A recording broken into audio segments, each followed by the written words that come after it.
మోకాళ్ళైతే యేసు నామమున మోకరిస్తాదో నరక శిక్ష నుండి తప్పించుకుంటారు, ఆరని అగ్ని నుండి తప్పించబడతారు, ఆ ఉగ్రత నుండి విడిపించబడతారు.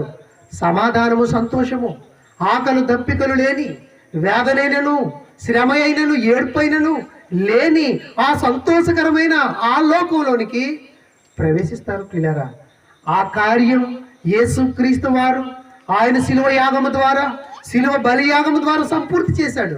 అదే మాట చెప్తున్నాడు, సదాకాలము నిలుచు ఒక్క బలిని ఆయన అర్పించి.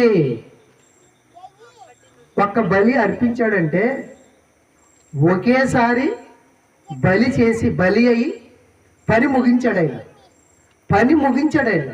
ఇప్పుడు ఆయన ముగించిన పనిని బట్టి మనకి ఏం కలిగిందంటే రక్షణ కలిగింది. ఆ రక్షణ మనకు విశ్రాంతినిచ్చింది. ఆ విశ్రాంతిలో మనం ఏం చేయాలంటే యథార్థమైన ఆరాధికులుగా